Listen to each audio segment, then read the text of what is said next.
Hello, everyone, and welcome to the Monday Night 2-Point Conversion.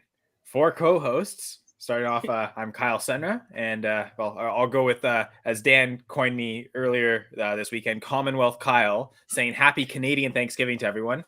Gladys, how are you doing? Good, thanks. Happy Canadian Thanksgiving to you. Appreciate Kyle? it. Yes, Canadian Thanksgiving Monday. There was a CFL game on today. That was great. There was a CFL on ESPN. Okay, so they did show Red Blacks and Alouettes. Yeah. That was a I didn't close know what was game, going too. on. It went Okay. right down to the final possession. So, good stuff there. Ottawa staved off playoff elimination, but we're here to talk about the NFL, right? Right, Discord Dan. We're here with Commonwealth Kyle and the Great Gladys. Hi, Kyle. Great, Gladys. Hey, Dan. Anything you want to talk about to start off the episode? How about that? Those London games. A lot of people complain about London games with the time, but everyone, I'll tell you what. Shout out to everyone back home in Oz who have to wake up at 2:00 every freaking morning to watch the NFL, and then you guys have to get up at 6. You poor fucking things. There's the first slide I have. Oh, it's 9:00 in the morning. It's 6 o'clock in LA. Oh Mountain my time. God. 7 Mountain a.m. time. Cook some So eggs. 7 a.m. Cook For some you, I eggs. guess. Cook some eggs, watch some football. These guys have to get, it's like 1 in the morning. So, they know what they signed up. I listen to the Wednesday night show. They know what they signed up for. Get out of here. They know what they signed up for. They don't choose when the games are on. What a numpty that guy was. Get off my screen. Oh, man, you guys in Oz, you don't get to watch the games because, you know what time it is. Piss off. Get out of here. Speaking of time zones, Kyle, how about them Packers? Go Pack, go nowhere. Come meet us at 4-1. Come and meet us at 4-1. Who's at 4-1 with us? Everyone, the NFC beast. The Cowboys are, actually. Come and meet us there. Come and meet us at 4-1. 17-3 down with $50 million quarterback. My quarterback can't even run or throw or lead a team. And yet somehow, I got a question for you guys as well. I have one more question, just out of the blue, because I'm in a feisty mood today. Why is it that when Saquon Barkley goes to the Wildcat, he's a Wildcat, but when Taysom Hill does it, he's a quarterback? Why is this? Because what he throws he's the a ball, tight end. Is that a riddle? He throws the I ball. know. He doesn't throw it and he doesn't catch it. So why is he all of a sudden a quarterback, but Saquon Barkley's playing? He's a Wildcat. Why is this? Because I bet I know which one's played quarterback. Oh, I don't think he did. I think he was a running back. I think he's a running back that plays Wildcat. Derek, he is. Dude, it's one of those things. We have the best quarterback in the league in Saquon Barkley. We're like 2-0 since every time he goes under center. 2-0. We're 4-1. This is madness. What is wrong with you lot? Why are you letting us do that? We were meant to tank this year. We were meant to get a good quarterback. We should be 1-4. We should be down there with Carolina. And you guys can't beat us on a neutral field. Kyle, what happened? Dan, no more 5-hour energies before the show. I know, exactly. Doctor's orders. Reel it in, baby. Reel it in. I am clear of mind. We got a whole show to get through. Don't burn out in the first 15 minutes. I'm gonna go back. I'm gonna go back to writing these injury reports out. Thank you. Okay, well, got that out of my system. Maybe take half a Quaalude while you're at it. We got a whole show to get through. Half? Anyway, the fourth voice you hear is actually a doctor, Dr. James Freddy, the fantasy sports doc, author of the great book, Injuries Suck, but your fantasy team doesn't have to. The best-selling book among the going for two staff, that's for sure. Right. That counts as a bestseller, right? Absolutely. It does in my book. Yeah. This one? And that book, too. Good to be here. Happy Canadian Thanksgiving. I was this many years old when I found out it was Canadian Thanksgiving. And happy, what is it now? It's Indigenous Peoples Day here in America, right? For those who celebrate. Yeah. Okay, well, happy Indigenous People Day here in America. Happy Canadian Thanksgiving and happy Monday. It's time for Monday Night Football and time to go through all the injury carnage from the week that was. So let's do it. And we got a new concussion protocol too. Just what everybody wanted. Everybody wanted a new concussion protocol. And I don't know about you guys, but I've been seeing a lot. How long has it been since Tua had his concussion? Has it been 6 days, 7 days? Yes. Well, I mean, technically, Thursday, 8 days weeks. from if you count the first one against the Bills, if that was a concussion, in fact. Right, yeah. So yeah, it's already started where I'm seeing like everybody was so concerned about concussions. We talked about concussions in extreme detail last week. And then this past week, it was like everybody forgot about the safety of the players. And they're like, but this guy passed all the concussion tests. Like, why is he still out of the game? Well, part of the reason is they changed the protocol. So the same rules don't apply. And the other reason is that you want to err more on the side of caution, given what we just saw last week with Tua Tagovailoa having a really bad concussion and all the worries associated with that. So it's like, you're not going to get them all right. Let's everybody just take a deep breath and just try to understand that it's a situation in flux. And, there's nuance to the whole concussion discussion. I feel like we were asking exactly for this. Like, why was Tua playing? He shouldn't have been playing. Should have been held out. Now everyone's complaining that players are being held out. It's like it just happened. Like we just had this conversation. Like, I mean, I know my rant was I didn't necessarily think they needed new rules. I just thought they needed to follow the rules they had. Like a lot of they can have all these new rules now, but they're relying on the teams executing. Of course, they did it this week when everyone's looking at it. Are the teams going to continue to do so and actually follow these rules like this? We'll see. That'll be a rant for next time, perhaps. But yes, Dan might be a little relentless. Gators here, Yeti's here. Thanking Dan for Dan's Giants, really, not so much you, Dan. You didn't really do much, but you did. Well. I was there in spirit. Well, I was gonna say you were about as productive as the Packers themselves. So, but yeah, pretty Dan's much, Giants for slapping around Kyle's Packers. The Vikings appreciated that. I'm pretty sure the Vikings are leading the division now. So that's, I guess they have been the whole season, whether it's been alone or tied. So, Packers chasing the Vikings. I mean, Vikings beat the Packers head-to-head straight up week 1. So, yeah, it's going to be a chase all year. And speaking of all year, Dan, man, I cannot wait for, 4 weeks from now, week 10 or no, week 9. Yeah, Saints are going to be on. I got something special planned for that. Fuck. I know. On our Monday night show that week. But so as Doc mentioned, we're here to talk about injuries. We'll preview the Monday night game.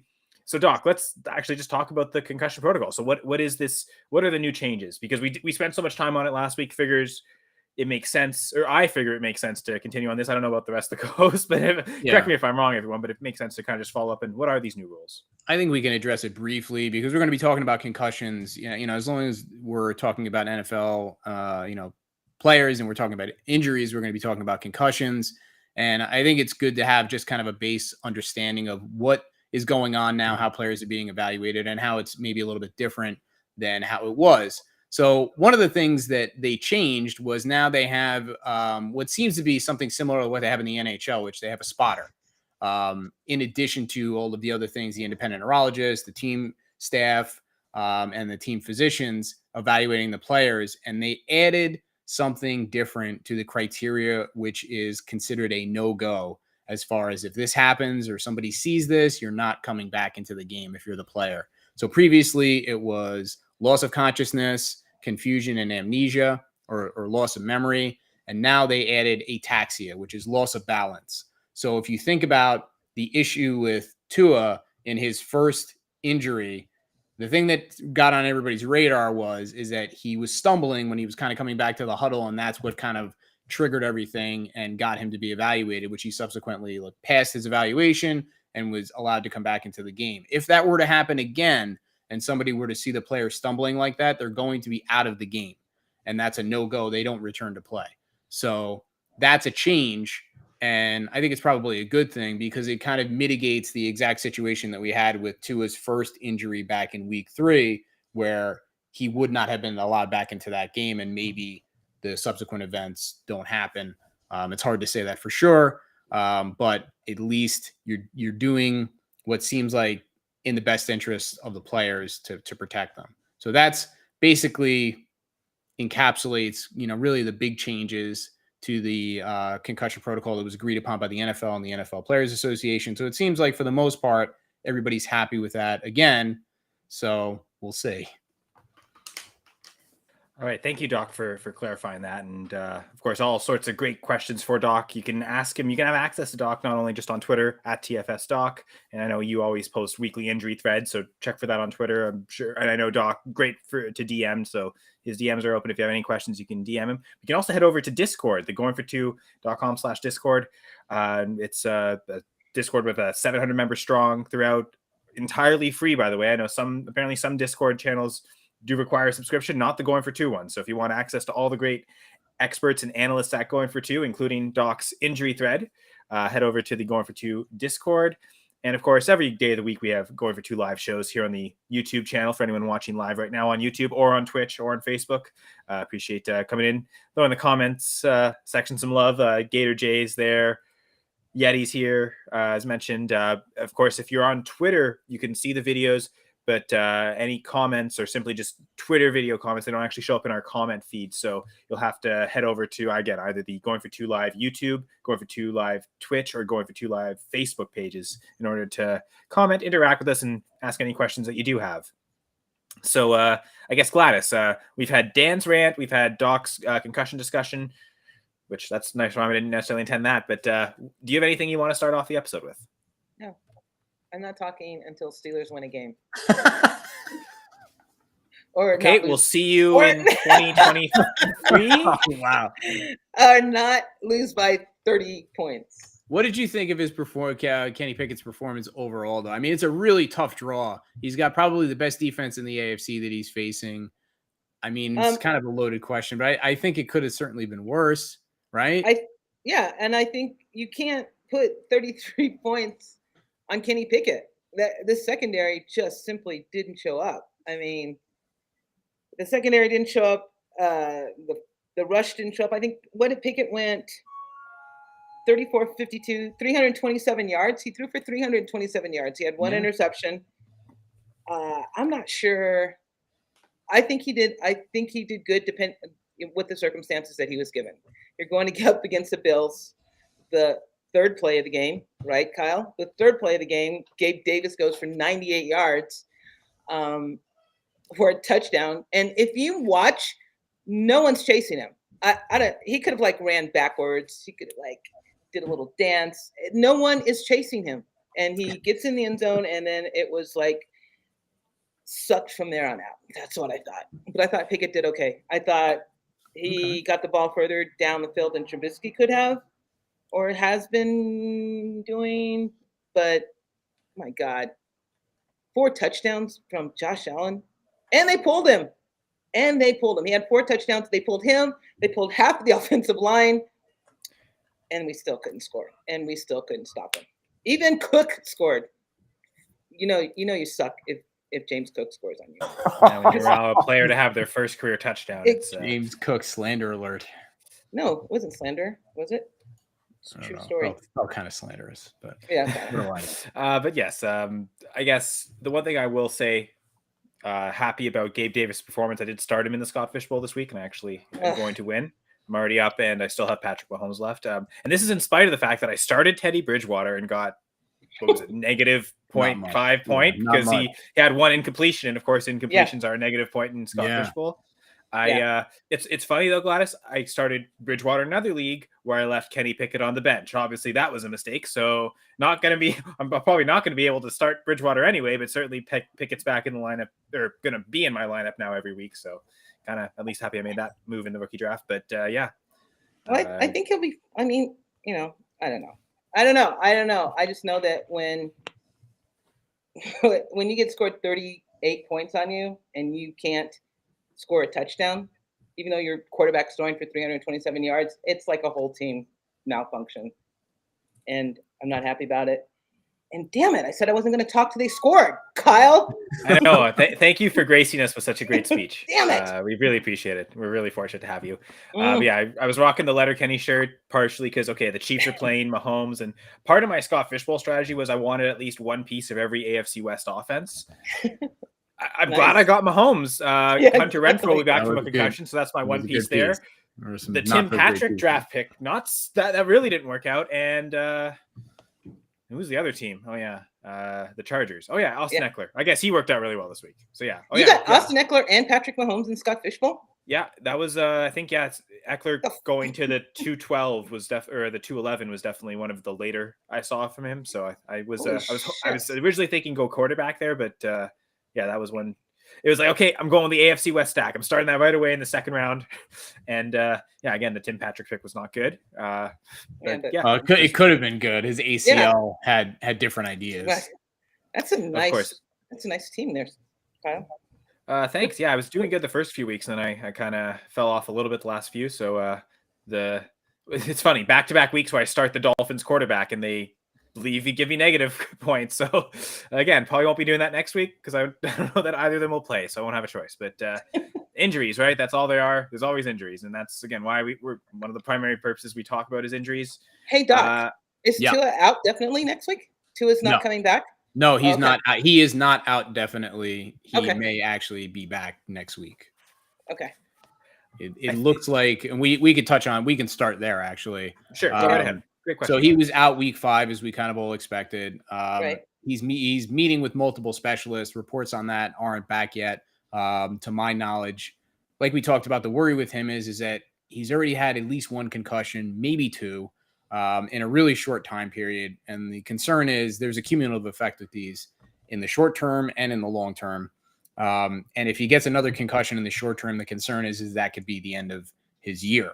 So it could go either way, depending on what the independent specialists say. As of now, it looks like he's trending in the direction where he's going to play. But if they say something else, or he has a return of symptoms, or things, go in the wrong direction, it could even go as poorly as he ends up on IR and is out for a month.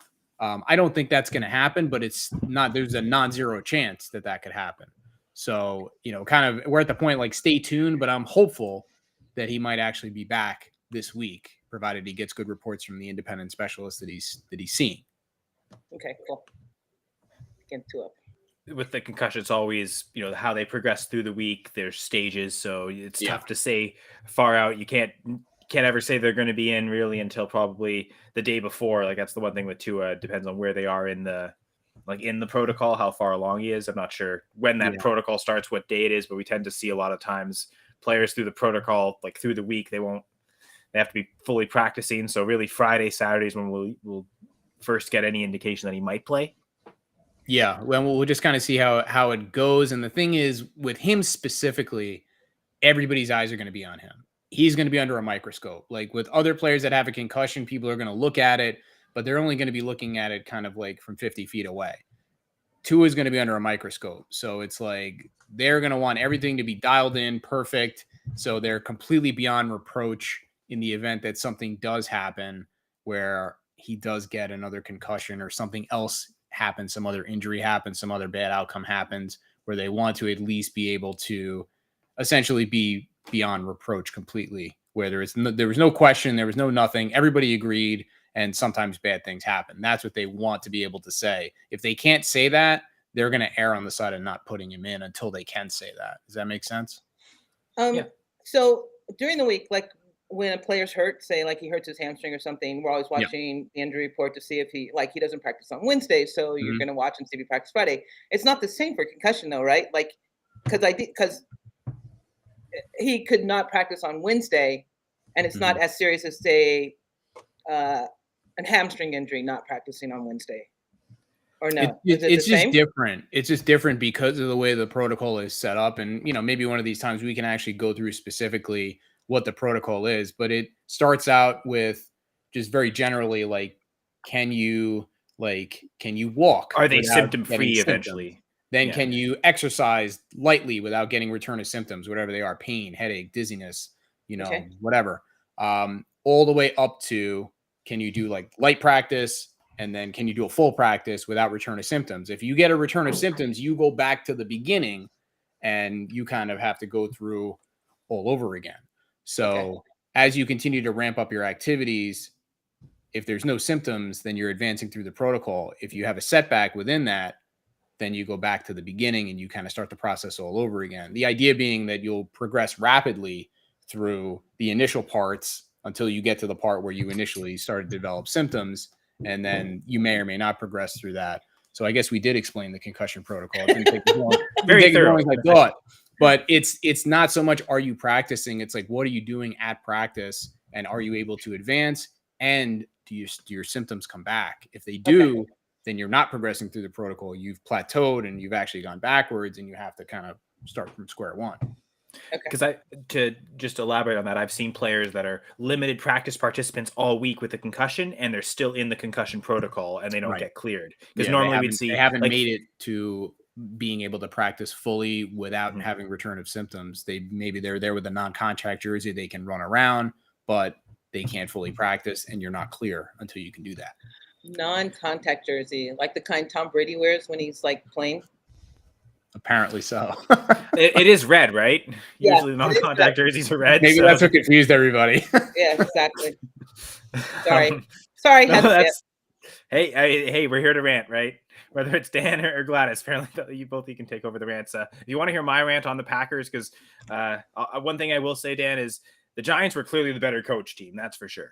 Regardless of anything else, they definitely I don't know, Kyle. I'd like to think that they're just a better team at 4-1.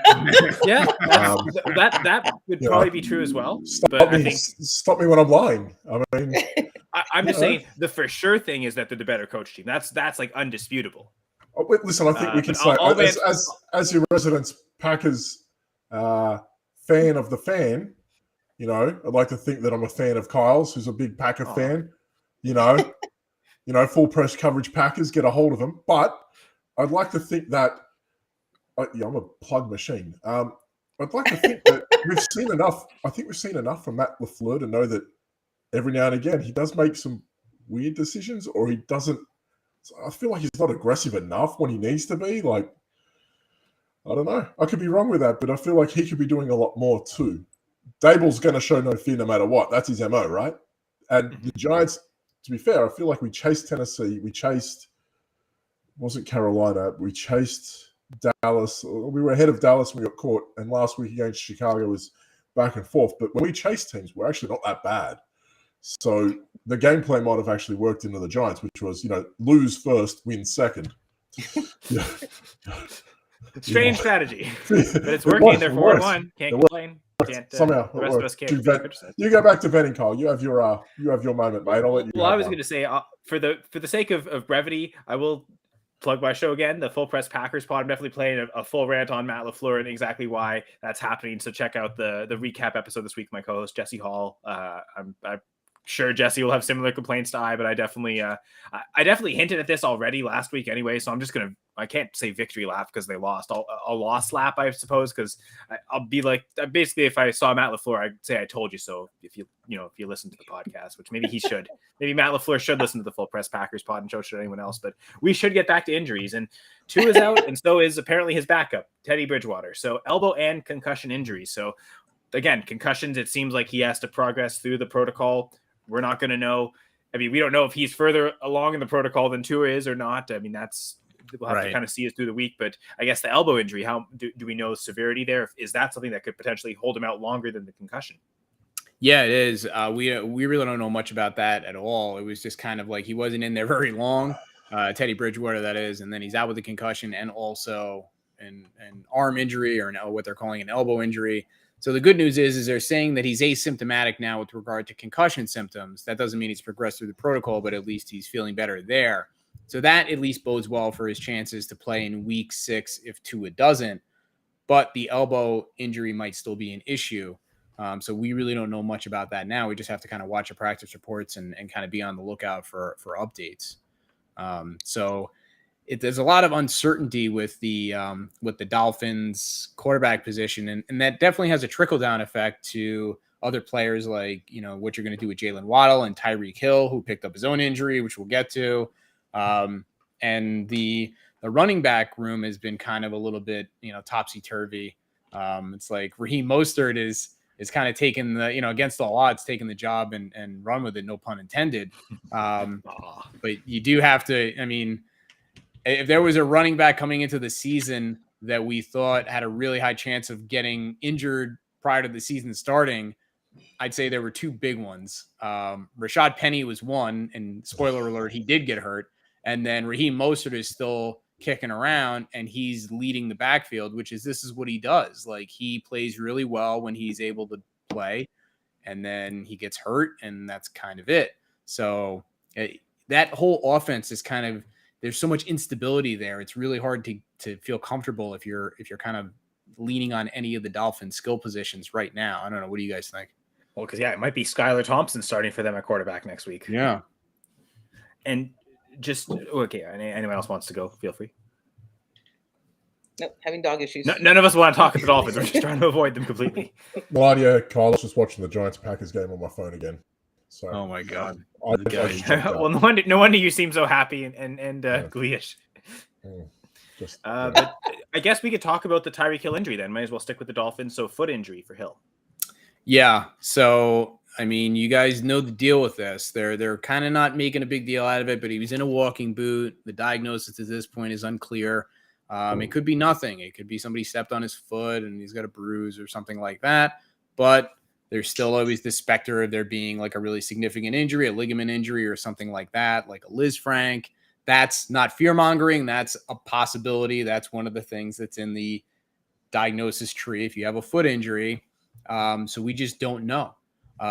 It's something that if you're rostering Tyreek Hill and you're counting on him, this is another reason to be really potentially concerned.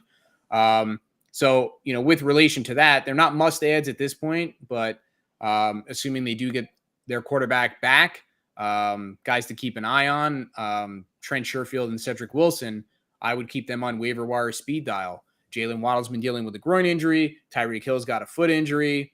If Tua comes back, these guys could potentially have a couple of weeks of value, especially as bye weeks hit and other players are getting hurt. And you're just looking for guys to kind of just bridge you for a couple of weeks, scratch out a win or two, and then keep it moving.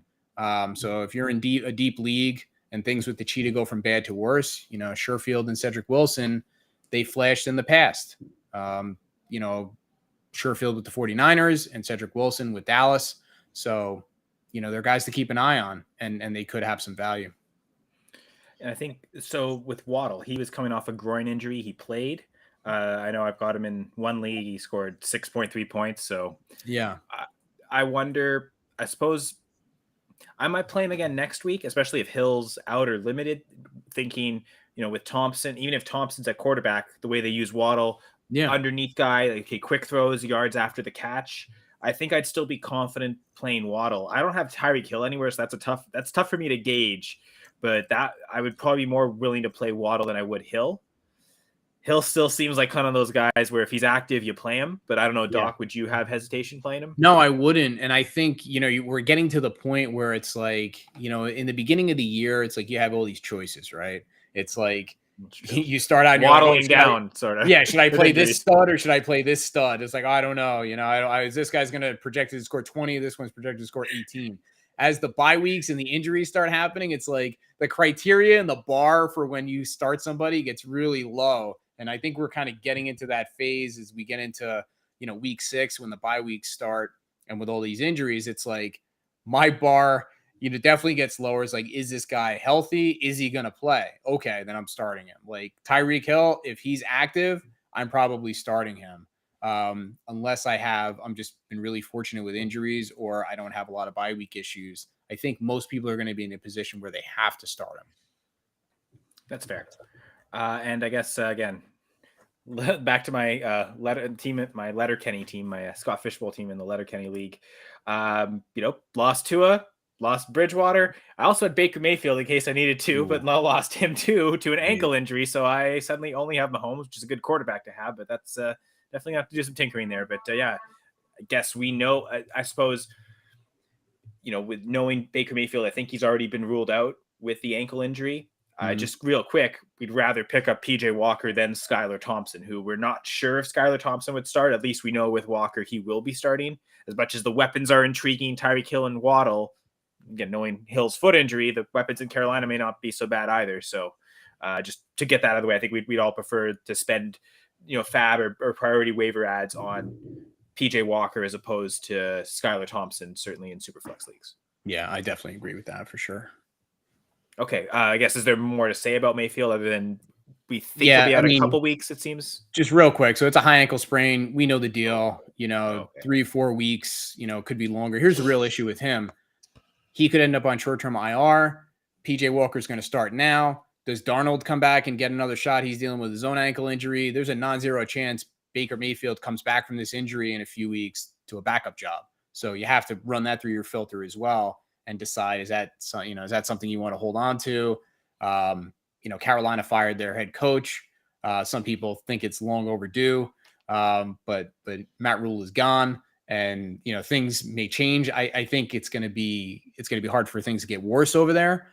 So I think it's kind of addition by subtraction at the very least. So we'll see, but there's a lot of uncertainty there.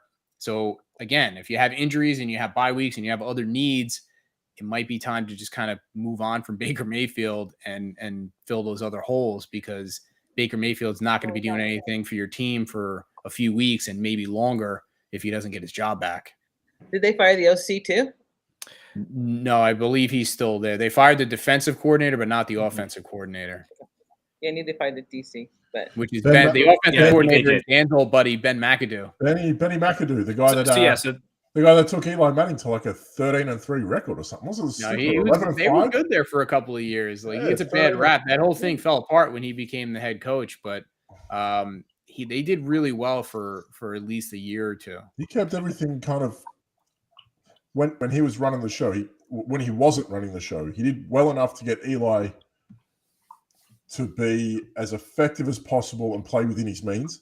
Still had like 4,000 yards or something stupid. Yeah, they were crazy. really good. We went to the playoffs. It's the last time, and obviously that's when Boatgate happened. If anyone remembers that photo, Who did they lose to, Dan? I don't know. The Bears, right? The Packers, Probably. I think it was an NFC North team. It couldn't be in the Lions. They don't win playoff games, but yeah, it's someone else. I think it was. But yeah, I think it's funny because Whoa. Ben McAdoo used to be with the worst team, Packers. with the Packers The Packers, beforehand, and then went to a better organization than the Giants, where he really Well, thrived Giants, as the the Giants, OC. tend to recycle Packers coaches. Obviously, with Patrick Graham there as well for a while. So, it works out all right in the end. Everyone gets found out, but They're still trying to make up for losing Vince Lombardi, aren't they? who, us? No, don't But yeah. worry about that. Don't worry about that. We did all right with Eli, mate. Don't worry. Yeah, that's fair. He has more Super Bowl rings than Rodgers. So, He does. And he has the same amount as Rodgers and Favre combined. How about that? Well, he's probably a better quarterback than Favre, to be honest. He's a better probably a person. better person. Yeah. Yeah, definitely. I think we'd all agree there. So yeah, I think okay. So that was a good kind of long-term discussion on the quarterback injuries, Dolphins in general. So that was a good kind of theory. We'll get to the rapid fire injuries in a sec, but we do have a comment here from Broncos plays. So another team with a supposed good quarterback that isn't doing so well, so we can wallow in misery together. Any suggestion with this 12-man team? So quarterback Joe Burrow, running back Derrick Henry, Dalvin Cook, wide receiver Jamar Chase, Chris Olave, Michael Pittman, and a tight end duo of George Kittle and Dalton Schultz. Looks like a pretty good team. I don't know that I'd necessarily do much with that starting lineup. You probably just want to. Chris Olave, Doc, doesn't Chris Olave in concussion protocol right now? Yeah. So I had the same thought when I first looked at it at this squad. This is a really good looking team, but and again, I have a bias, but the thing that I'm looking at is what's the bench situation looking like and what's the bye situation looking like, because some of these guys are going to not be available for maybe a week or two. So Chris Olave, he made a spectacular touchdown catch. He was looking really good. He has been looking really good, but he got a concussion on the play. He was ruled out for the rest of the game. We don't know what that's going to look like. He's going to have to progress through the concussion protocol. So he may be out this week and potentially longer. We're seeing with Hunter Renfrow, who's back for Monday night's game tonight, but he's missed 2 weeks after getting his concussion. So it's not always a guarantee that you progress quickly through the protocol. And Dalton Schultz had a PCL injury, very similar to what Julio Jones has been dealing with. And he was out for 1 week, came back, played a bunch of snaps, but didn't do anything, got a goose egg, and then got re-injured in week 5 and could be out for another week, 2, maybe longer. He's going to be really hard to trust until we get to see him come back and actually produce. And it does help that Dak Prescott is hopefully going to be back in a couple of weeks. But with George Kittle as your other tight end, he's not exactly known for his durability either. So I see this as a really excellent team on paper, but the thing is that you got to get points. And if the guys aren't in the lineup, then you're going to have to bring in guys from the bench. So I guess my question to Bronco plays is, what's the bench situation looking like? And do you have bridge guys that you can get in there in case these guys don't play? So you're not just, throwing up, complete stiffs in there who are going to get you like a point or two. and really sacrifice your productivity for a couple of weeks until these guys come back. Dalvin Cook's shoulder too. Dalvin Cook's shoulder definitely gives me trepidation. Derrick Henry, he's the king, but he had his foot injury last year. He's been doing fine, so there's no real reason to worry there. Joe Burrow has been getting eradicated Oh my God. behind that offensive line, so that's been problematic. But aside from the guys that we mentioned, it's like there's a lot of, it feels very volatile. It feels like a very volatile team, which high ceiling but low floor because of the injury risk. Yeah, for sure. I guess I was just looking up because I think at this point you're going to just run Kittle in the lineup until Schultz shows something. Yeah. Not even back healthy, back productive, and better than Kittle.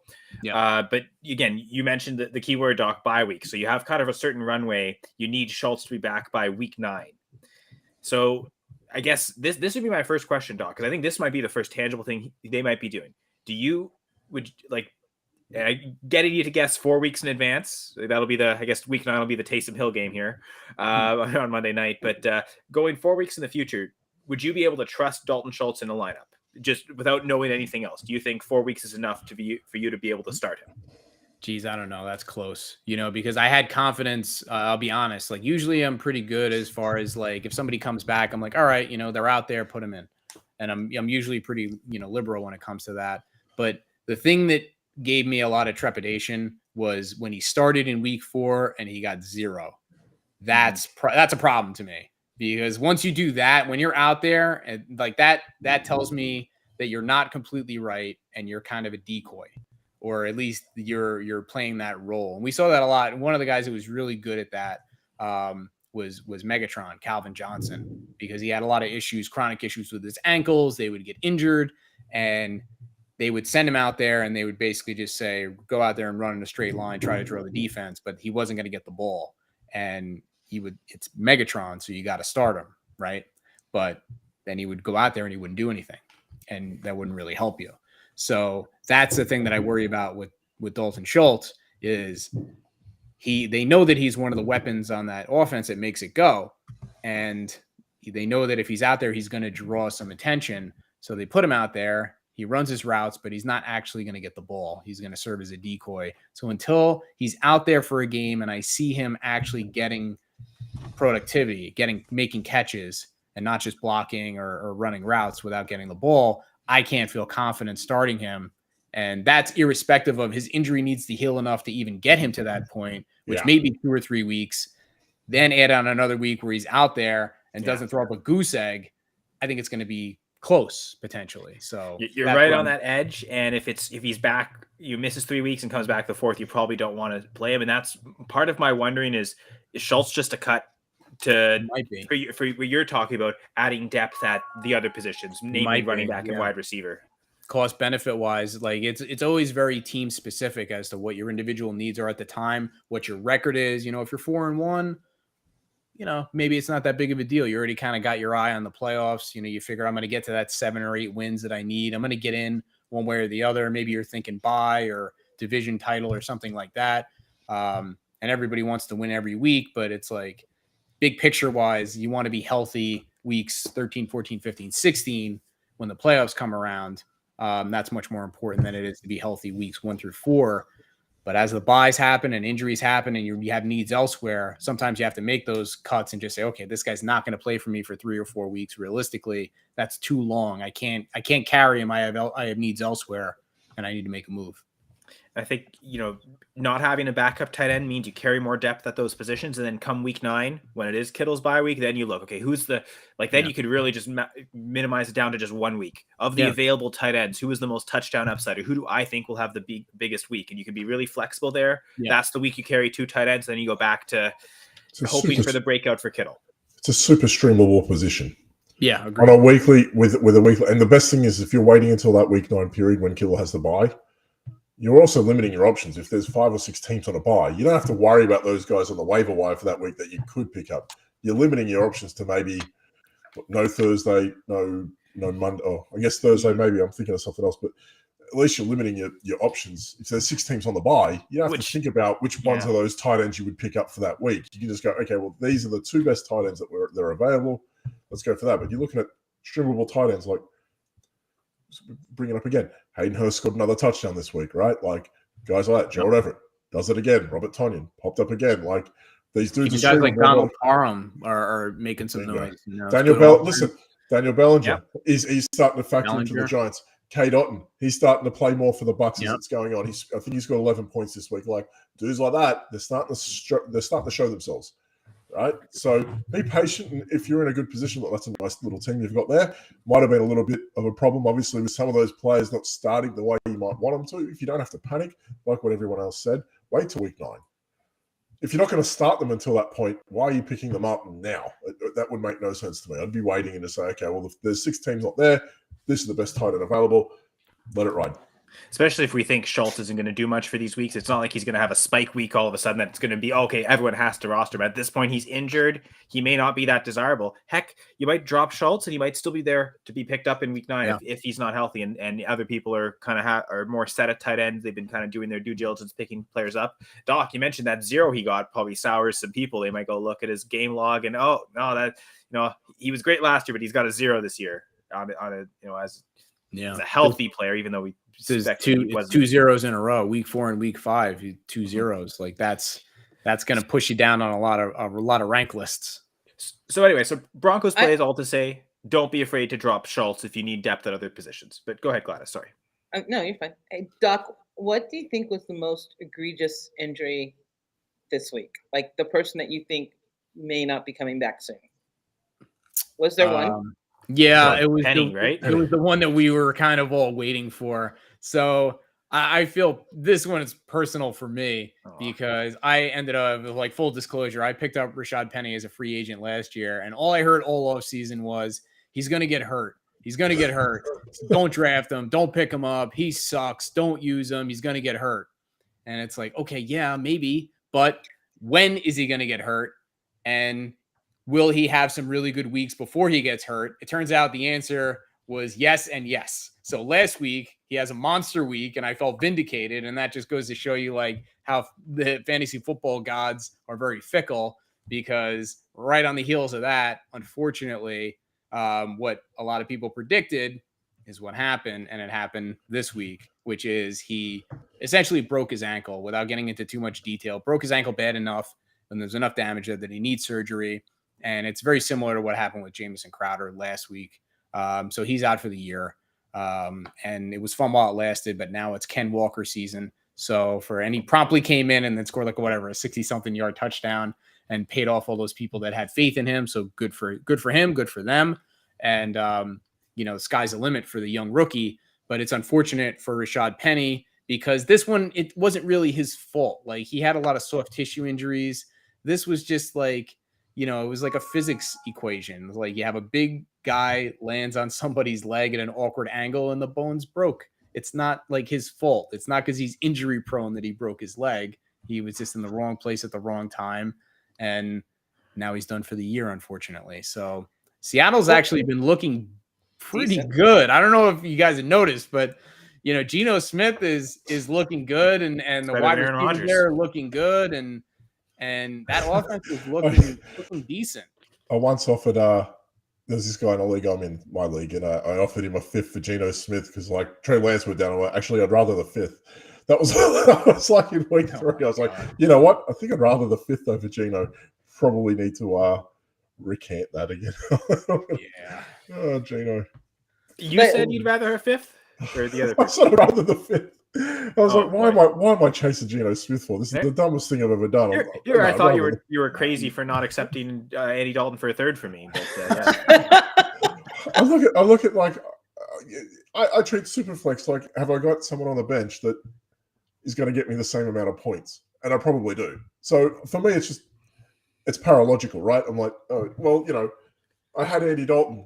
I have Andy Dalton in the league. I started Cortland Sutton. Sutton had like 1 point less. I'm like, well, it makes sense. So, like, for me in that regard, it's like, well, why am I chasing like a pick for a guy if I've already got the points just sitting there? For me, it's just make better decisions for your roster. That's all it is, right? But Geno, it was like, it's fifth. Geno Smith. There's no way. It's a New York thing, I think. It's like, I don't want Geno. I'd rather that fifth. I'd rather just drop it on like a running back that'll never play. Brutal. You know? Yeah. Brutal. Poor Gladys. Look Yes. at Yeah. What is it? It's, so Yusu Rodriguez. First off, yeah. help. I'm down 13. I have Adams, Kelsey. Opponent has Mahomes and CH. Am I screwed? Saying help. I don't know that we can help, to be honest. No. At this point, it's kind of I don't the think lineup set. think You they're kind of have to screwed. wait and see. What do you No. think, Gladys? Just No, 'cause- for what it's- Yeah, Hold Mahomes, on.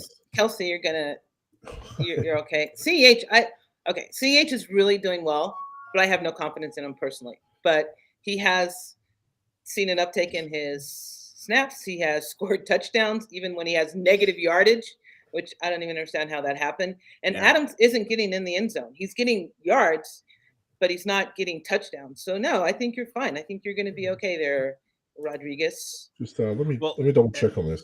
Keep Yeah, I going, think Carl. what's going to be necessary is for Kelsey to have most of the targets, and that way, every time Kelsey, assuming conventional scoring, Yusu, so receiving yards are worth more than passing yards. So every time Kelsey catches a pass from Mahomes, you get more points with Kelsey than Mahomes. The problem is PPR. when Mahomes doesn't target Kelsey, then you're not getting any Yeah. points from those. So that's the problem. So what it really needs, unfortunately, is probably 2 touchdowns from Adams and the 100-yard game. Like if Adams can have kind of a monster game to almost match Mahomes, you can maybe bank on Kelsey outscoring CEH.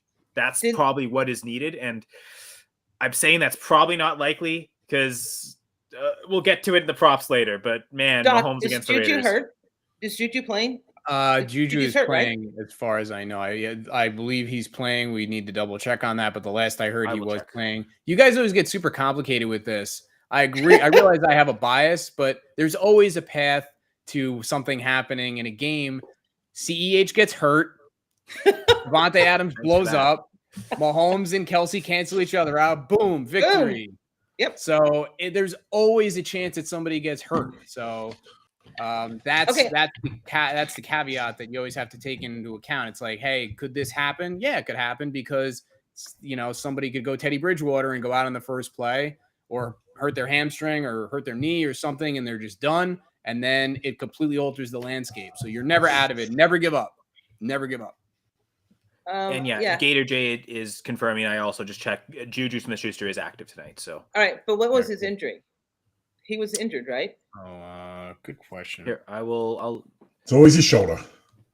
hamstring and Hamstring. quad. Hamstring and quad. It's so all Juju's- connected. you're not going to have to worry about Juju. All the throws are going to Kelsey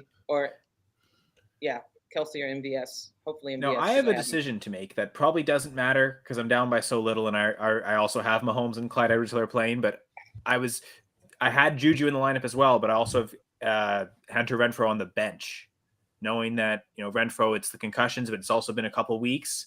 I'd imagine he's probably in better physical shape as long as mentally the concussion is fine than Juju coming off the hamstring injury. So I was considering playing Renfrow over Juju. I'd play Renfrow. Yeah, I would. I think I would too, especially in a PPR league. Hey, look at that! Someone else asked the same question.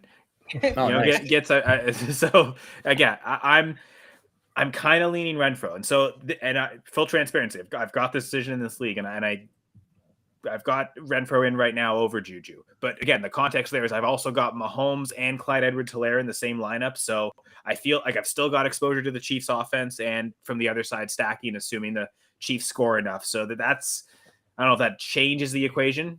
The Chiefs are definitely a team. I don't mind stacking all 3 players and shoving them in the lineup. So Yeah. Dan, would you go Renfrow like us? No. You played Juju? Yeah, I don't care. And Yeah, why is that? we know where the points are coming from in this game. We're about to get into that very soon, but we know where the points are coming We from. are. And if we know where these points are coming from, then Juju's probably a better chance to be amongst that. Renfrow, you're hoping, as we've seen with a concussion, the likeliness of that maybe popping up again is there. I'm terrified of someone coming. I'm more worried of someone coming back with a concussion than I am with someone with a hamstring issue. I'll say that much. I'm not worried that Juju has not. been unproductive. I- But I can play with a hamstring. I can't play without my brain scrambling. Not if you're a wide receiver and you're forte is going down the field. Yeah, I don't. Renfro, I just Renfro wanted to go be down the said field that too much. I don't not sign off on Renfro, Dan's take there. Renfro likes some contact. It bothers me how he plays. It's Okay, I admirable. mean, everybody has their biases, but I do Renfro's not gonna- subscribe to the. I'm more worried about no. somebody coming back from a concussion than I am from a hamstring injury. I'm gonna go with the doctor. That doesn't hold. That holds zero. That's water fine. with Go me. with the doctor. I'm all right with it. But like, listen, this guy's going to get that punt return, and he's going to have these 250-pound linebackers running at him, and they're going to scramble his brains again. I can see it coming. I guarantee you, Renfro's not going to be on a punt return. Oh, side bet. Rivals. Well, bet. you won't necessarily go down $200 on the side bet. I'd imagine, like used to, unfortunately. But yeah, I mean, like they said, used to keep the faith and hope that Adams has the big game. I know apparently Gator Jay's hoping for a big game from Adams and other players. 22.75 points per player. It can happen. I'm telling you, Gator, never give up, never surrender. It can happen.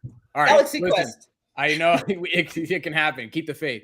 So let's blow through the rest of these and let's get to the props before the Monday night game starts. So Rashad Penny, we already talked about. James Conner and Darrell Williams both injured in the Arizona game. So Conner, rib injury, still formally being evaluated. Remember, with rib injuries, x-rays can be negative, even with a break or a painful cartilage injury. So he's not out of the woods yet. More to come with that. A 1 to 2 week absence a la Kamara. Would not be a surprise. He could play this week. He could not. Neither one would surprise me. Darrell Williams, knee injury, diagnosis unclear at this point. Everything's on the table. Ligament injury, meniscus, cartilage. Just be on the lookout for updates. Really like Eno Benjamin as a stash if he's available. And Keontae Ingram. Touchdown. What's that? And Keontae Ingram. Yeah, Keontae Ingram would be the next man up, but they would both benefit if those Arizona running backs were out. Damian Harris, hamstring injury. Severity unclear at this point. Grade 1 could cost him anywhere from 0 to 3 weeks. If it's a partial tear or a grade 2, that could be a month or more. So we just got to be on the lookout for that. Ramondre Stevenson, right on cue. Was probably already rostered in your league and beasted with 175 total yards. Give Pierre Strong a look as a spec pickup. If Damian Harris is going to be out, he could pick up some PPR touches and could have some value there.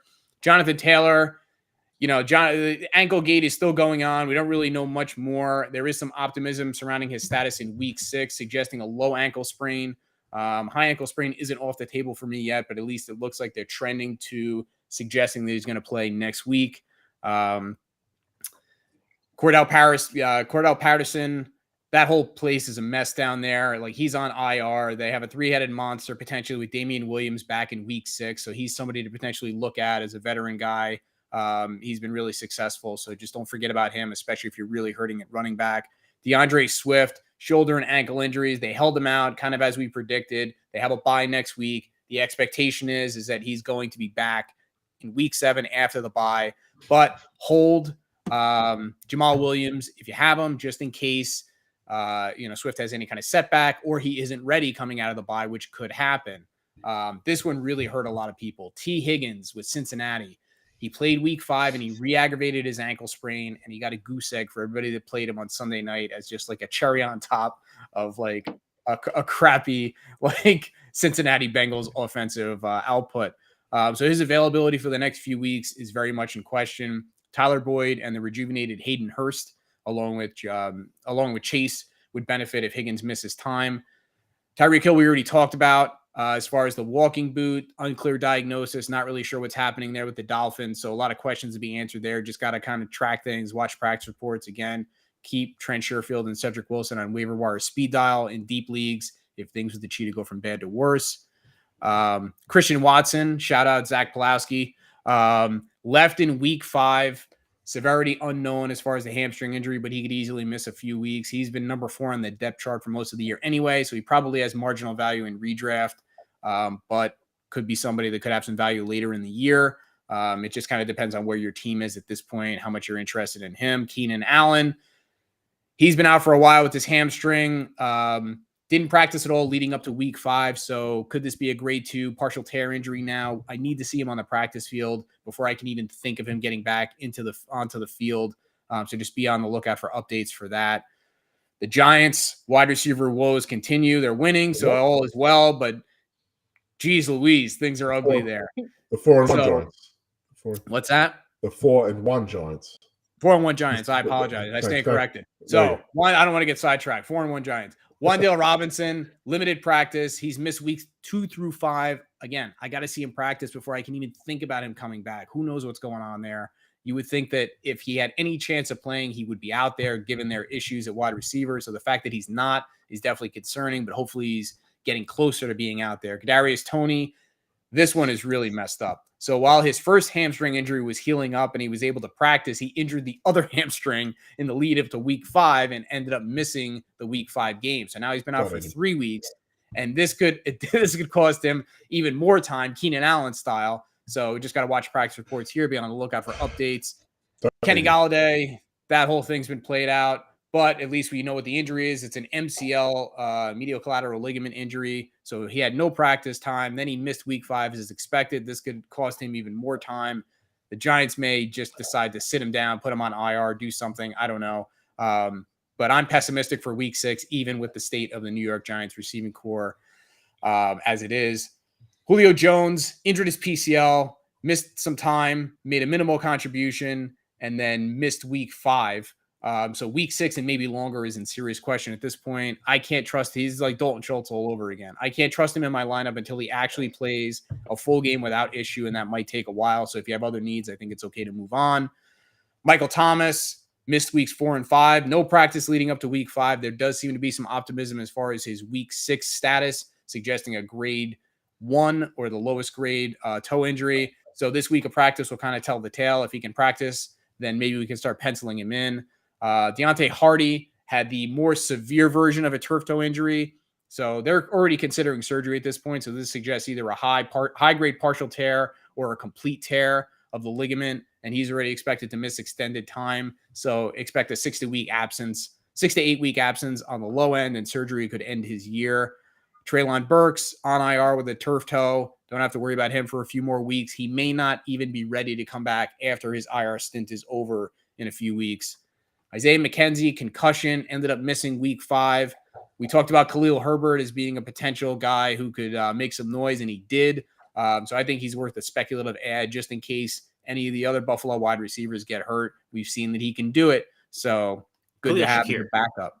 What's that? You're talking Khalil Shakir, right? What did I say? Khalil Herbert? Khalil Shakir. Thank you. I was like, Khalil Herbert got hurt. Yeah. Are we transitioning there? Khalil Herbert got relegated back to second string when David Montgomery came back. But he's still a talented guy too, and no guarantees that Montgomery is going to be able to stay healthy for the rest of the year either. So definitely not somebody that you hold backup running backs. Again, in favor of dropping guys like Julio Jones, Deontay Hardy, guys we don't think will be contributing for a while. Absolutely. Rashad Bateman, foot injury. We're almost there. We're getting there. Missed week 5. We haven't heard much on this, but you know the drill. If it's a foot injury, you worry about a Liz Frank until someone tells us it's not a Liz Frank. Devin Duvernay looked pretty good. 5 catches, 78 total yards. So he's, definitely somebody to consider, even though he's not the focal point of the offense. He's going to get you some production. Maybe he can bridge the gap there.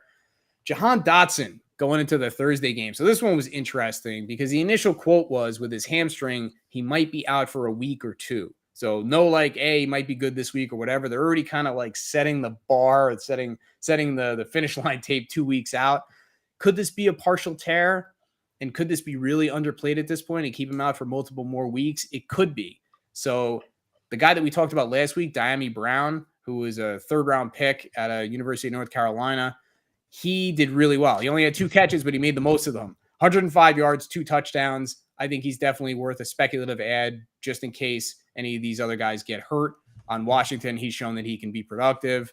Kyle Pitts, this one I am sure is killing all the Kyle Pitts managers, adding literal injury to insult. So he missed week 5 after not practicing all week. Week 6 remains in doubt. Likely only a grade 1 injury, but we need to see him practice before we can consider him returning for whatever that's worth. For the record, he has 10 catches more than all of us do in the 4 games that he's played so far this year. Pat Freiermuth, concussion. He's in the concussion protocol. We'll see. And then Dalton Schultz, we talked about. PCL injury. Got to see him back and productive in a game before I can trust him in the lineups again. And it could be weeks before that happens, maybe even not until the bye or after. Cameron Brate, concussion, same deal. He missed week 5. Cade Otton, as Dan mentioned before, looks like he could have some value whenever Cameron Brate misses. and scene.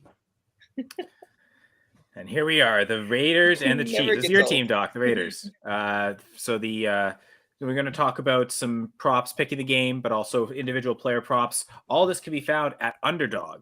And if you join Underdog, you can use the promo code GF2, capital G, capital F, the number 2, and you get 100% deposit match up to $100. So you put in $100 deposit when you join Underdog, use the promo code GF2, and you'll have $200 in your account suddenly. So feel free to join Underdog, use our promo code, and you can. I mean, if you join in the next 10 minutes, you could do some of the props and You got time. You got time. Yeah, for sure. So this Monday night football matchup, Dan pulled out 3 incredible stats for us. I guess 4 actually. Dan, do you want to read them, or do you want me to read through them? 4 out of the 4 and 1 nights. Yeah, okay. So a lot of this is based on Derek Carr because of how the points as spread and line is this week. So a lot of it's from where Derek Carr took over in 2014. Only once has this matchup between the Raiders and Chiefs gone under 50 points. And it's not really under. It finished at 30-20 the Chiefs. So that's the first one. So we're in a line of 50.5. That's interesting to know. Stat 2, the Chiefs in that same time frame have never scored less than 30 points at home versus the Raiders. The Chiefs have gone 3 games over 40 points and 1 over 50. So if the spread is 50.5, it's good to know that 40 and 50 is on the horizon. This is obviously with Alex Smith and Pat Mahomes in that time frame as well. Stat 3, the average score since Derek Carr took over in 2014, 16 total games, home and away, 38-24 over the Chiefs. Stat 4, and we just saw, just popped up on the screen, Derek Carr is 4-1 Monday Night Football. That's all well and good. How many of those were against the Chiefs?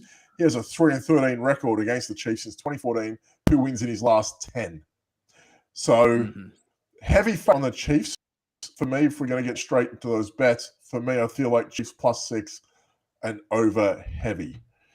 Heavy. We know that 50 is on the cards very, very quick. And I think the Raiders are a good team. I think they're better than what actually shows. I think they've been very unlucky this year. Some bad decisions gone their way. Bit of mesh problems with the coaching staff and getting Adams involved. No Renfro. He's a bit of a focal point for them when he gets moving. I understand. But the Chiefs, they have not skipped a beat since losing Tyreek Hill. They look unbelievable. I'm not even a big Chiefs guy. I don't really like them that much. They kind of bore me at times. But you're going to throw up 30 points a game against the Raiders, I'm going to tune in. They do my head in sometimes, the Chiefs. I'm just going to walk away. They can't be interesting like the Giants, right? Like the Chiefs are such a boring offense. Yeah. Everyone can be 4-1, Kyle. I'm just saying, not everyone can get to that point. I guess the Chiefs could be 4-1 if they win here tonight. So hey, let's see if they can join us. Good luck to them. Well, Doc, as a Raiders fan, how are you picking this game? Yeah, well, as you guys know, I should have had you read off the standings, but we'll get there after.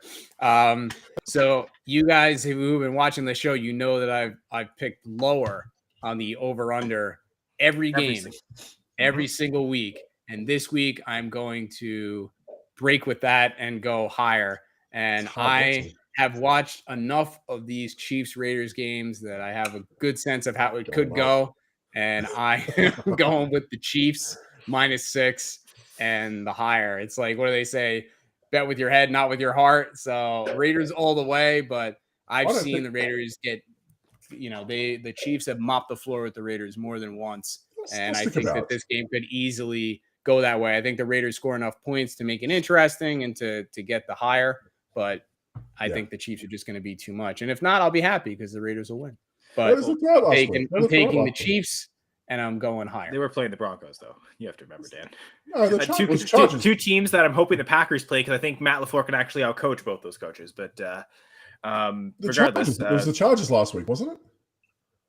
Raiders last week? The Chargers. Maybe I don't know. Raiders, Chargers. I thought that was week 1. They lost. No, wait. When they played, they beat Denver.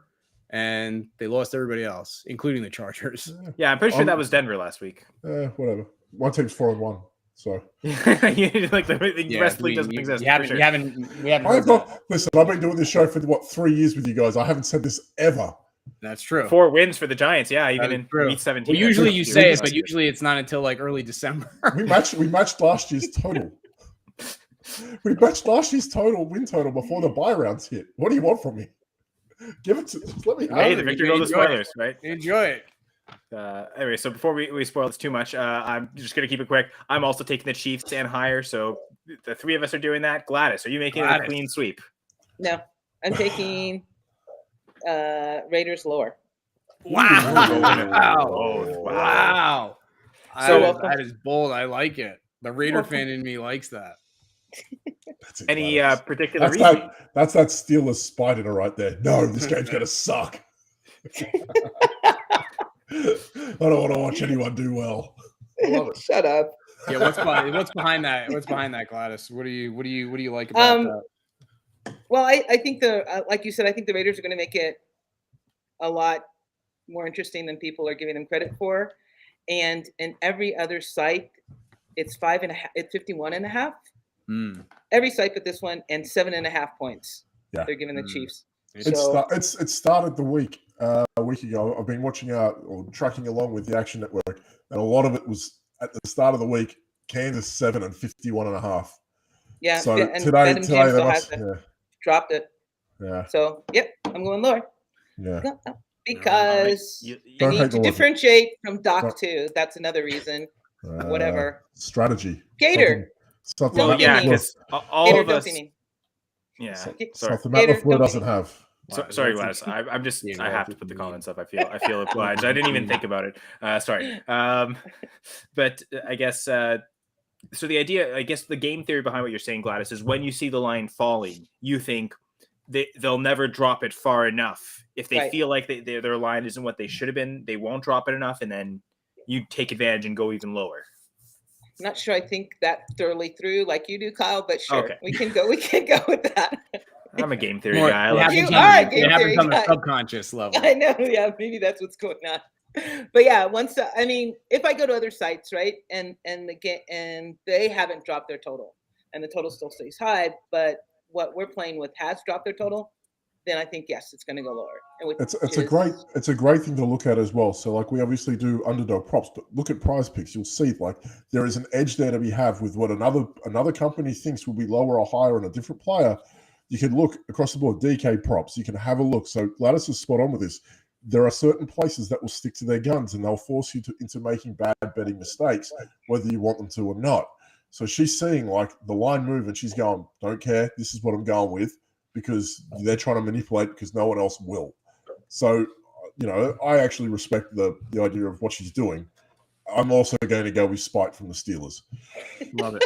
Love it. All right, we got 3 minutes to get our props in officially before the game starts. Wow, Doc, you're like really excited to do this now, aren't you, Mister? Let everyone else do it. I want to be above reproach. I don't want to do it. I don't want to do it. I don't want to do it. Listen, I know you talk about being 4-1 and being happy. Like I completely recognize I'm going to finish under 500, but I want my moment in the sun.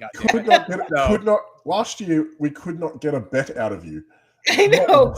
No, because there were too many. It was like there's 18 polls. I'm like, I don't know. Like, I'm not a doctor of statistics. I don't know what you guys are talking about. So you keep it simple, right? And Doc, this will be the third time in the last 4 weeks you've gone with an interception prop for a quarterback and taking Derek Carr, 0.5 interceptions. Hoya. He's found his Hoya. He's found I'm going Derek Carr 7.5 rushing yards higher. Oh wow. Ooh. It's funny.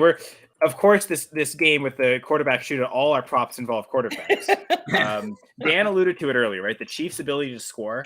One of the things I saw right away was, they gave Derek Carr 1.5 passing touchdowns. I saw that. They gave Patrick Mahomes 2.5 total touchdowns. And I love that if he runs one in, it'll still count. And I think, honestly, sorry, Doc, but Mahomes can account for 3 touchdowns on his own in a quarter, let alone a game. So I'm going with Patrick Mahomes. Apologize to me. Apologize to everybody watching the game. Well, I mean, unless they're Patrick Mahomes fans or they have him on their fantasy team, they'll be really happy with that. So yeah, I'm going Patrick Mahomes 2.5 total touchdowns higher. Love it. And Dan, you're also taking Mahomes, it seems. I found a nice, easy rivals matchup there. I saw Patrick Mahomes or Derek Carr was plus 12.5 passing yards against Patrick Mahomes.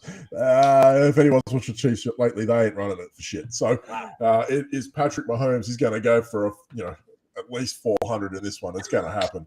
What are they going to do? What are they going to do? Let Hilaire run it? Jarek McKinnon go for 20 yards? So No, with, I need- with I said- 12 this and a is- half yards. this I is need what the you rookie need to to know, run bro. it, man. Well, Isaiah Isaiah Pacheco's line is like 22 and a half rushing yards. Mhm. So I knew that. like if they aren't And more. rushing it, they're throwing Isaiah, it. And 12 Isaiah Pacheco, Patrick shout out Mahomes- Rutgers University, my alma mater. Patrick What was Mahomes- the number? 12 and a half? 12 and a half. Like minus 12 and a half for Mahomes. It's like 13 more yards. Can he get 13 more passing yards than Derek Carr? Yeah. Raiders funny. representing right So there. this is the second time one of us has picked a rivals pick. I took Cooper Rush over Daniel There Jones.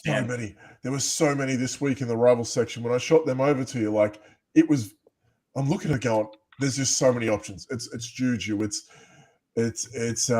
Hardman, it's Kelsey, it's so many Clyde Edwards-Helaire props for some reason. I don't know why. Josh Jacobs, Adams, Waller versus Kelsey, Carver's Mahomes. There were so many different combinations, but I'm sitting there going, Mahomes minus 12 and a half. Come on. So what did you guys think? I know, I guess it's a little late if you did want to lock this in, Gator story, but what did you guys think of Clyde Edwards-Helaire's total yards, rushing and receiving? Lower. I think that would be. I don't like picking the lowers on props. I would probably pick the lower on that. The one CEH prop I really liked was half a touchdown, and that was again. What I liked about it But that was could also be rushing Pacheco. and receiving. That I could would also be go, Pacheco. I That's the like that thing. because I would go lower on the yards. I could see the yards going low, but him scoring like 2 touchdowns. Right, Exactly. So if exactly. I didn't go with Mahomes, the 2.5 touchdowns, I probably was going to go Clyde Edwards-Helaire on half a touchdown. And again, I love that it was either rushing or receiving. I kind of like the lines like that. Okay, small number, but also the multiple outs. So that's why I kind of gravitated towards those two props. But All right. ultimately, You want to trust read off Mahomes. the standings for everybody while we're here, at least? Of I don't course. know, you know. So Why not? yeah, Doc, as Gladys alluded to, Doc is kind of crushing us, and we're all having to chase him. He's 12-2-1. Ooh. Ooh. So Dan actually, Dan and I were tied, but he surpassed and now is alone in second place at 8-6-1. I'm at 7-7-1, and Gladys at 4-10-1. So Dude, don't Gladys, call we it a got work to comeback, do. baby. Don't Nowhere call to it a go but comeback. up. I got nowhere to go but down. I feel Yeah. like I Nowhere could to go easily but go. I could go 0 for 3 right here. Like it's this is like a trap game for me. Time for Doc to take a holiday, I think. So, let's get if he doesn't come on the show, he can still make the prop You can picks make though a in the prop lines. pick. Yeah, exactly. Damn it. Oh, Doc sounds like the New York Giants right now. I don't know what that means. Normally that's not a good thing, but I guess Yeah. now that's a great Yeah, thing. yes, So now it's it's a a perfect great thing. compliment. All right, game started. Already a flag. It's already a flag. He's already a touchdown, right? Yeah, Okay. seriously, 79 Sure. yards, Juju. No, because the Raiders got the ball first. Oh well, that tracks.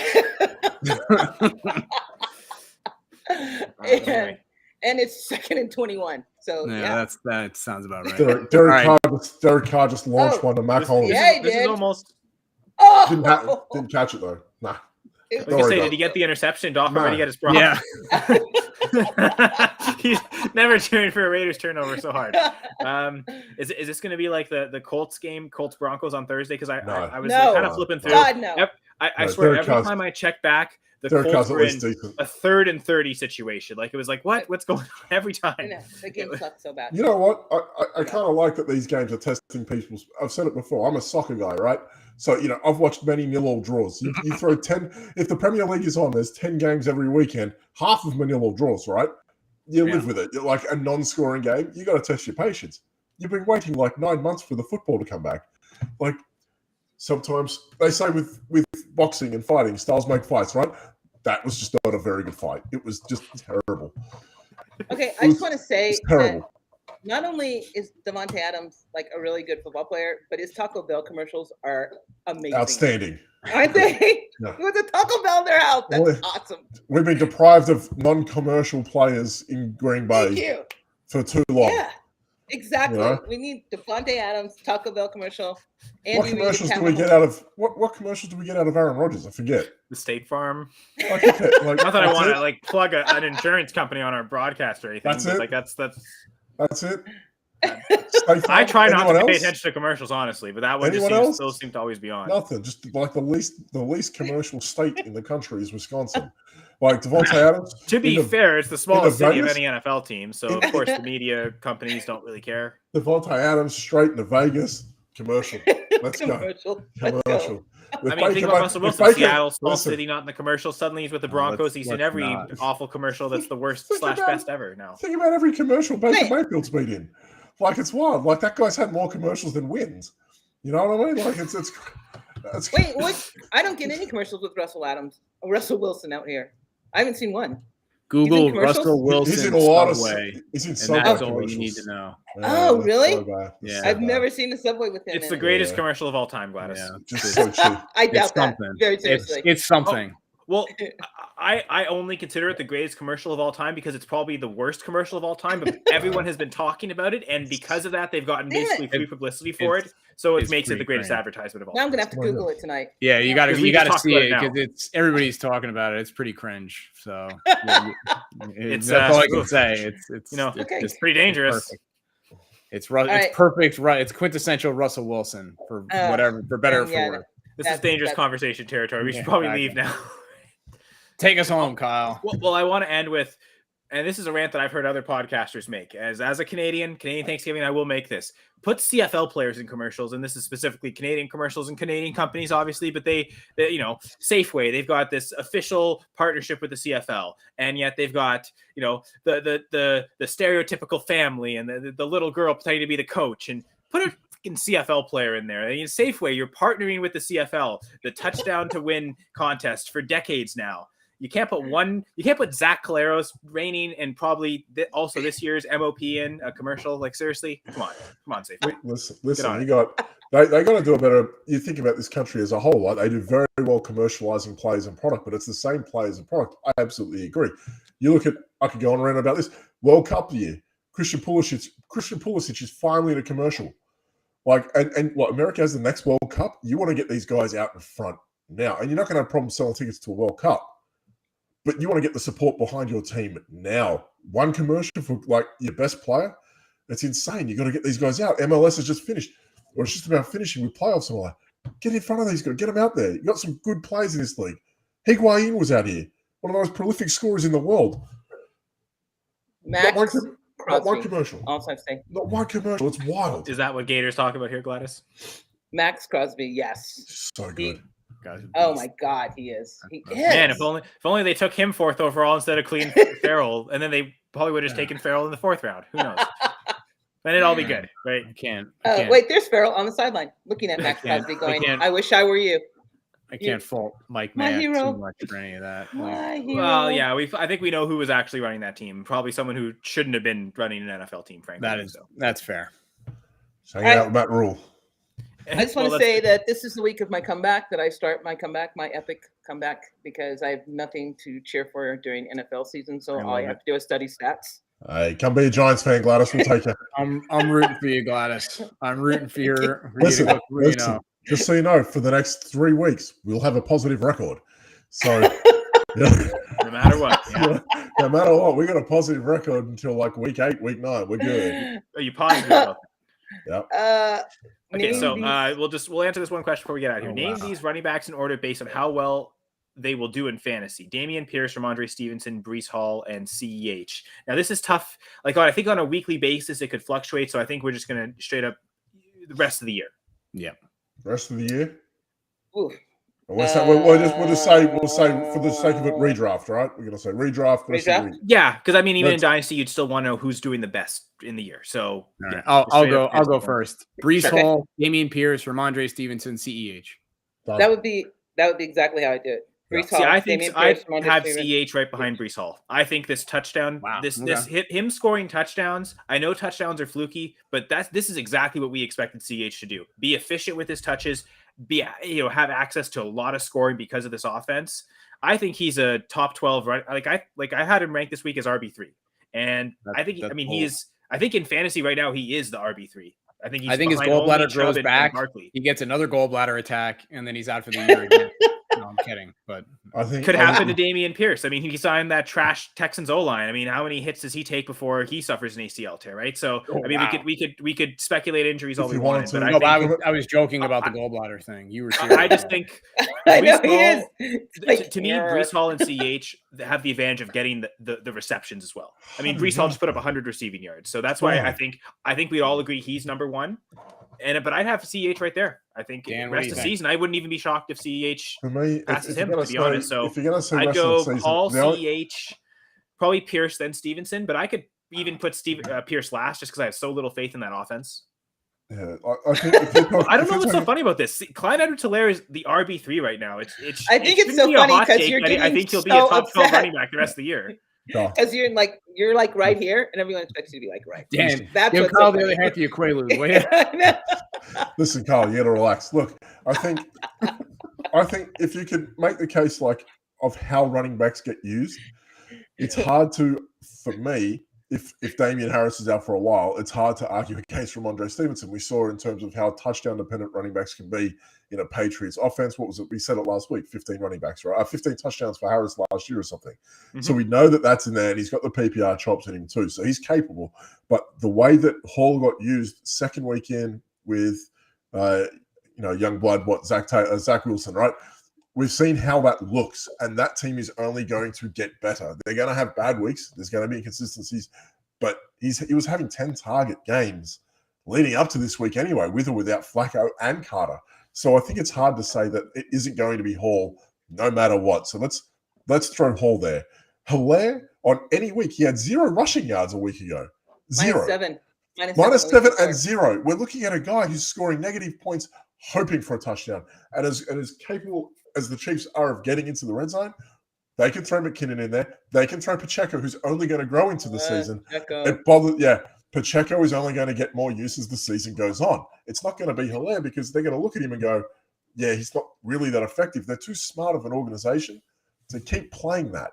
So for me, if you said to me, Hall at 1, for me, I can go Pierce 2 if you want because the volume's going to be there. It's not Rex Burke. It isn't happening. I could say Stevenson 2 if you wanted to get a little spicy with that because Harris will sit some time with a hamstring. You never know how that's going to work.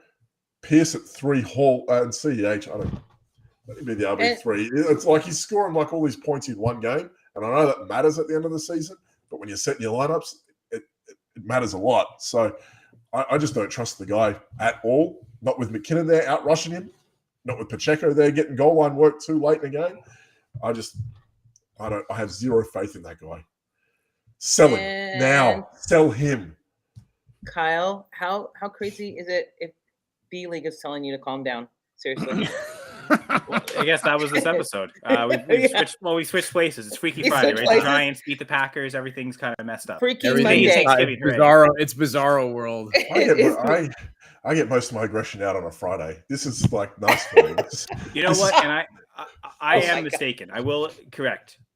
Clyde Edwards-Helaire is the RB4 right now, not the RB3. I'm sorry. All right. All right. Let him But be. by Come on, point Kyle. 1 point It behind takes a Jamal big man to Williams. admit when So he's that wrong. makes the whole difference. We're talking about like no Jonathan Taylor, McCaffrey didn't get started, Henry didn't get started. These guys are going to catch him within a week.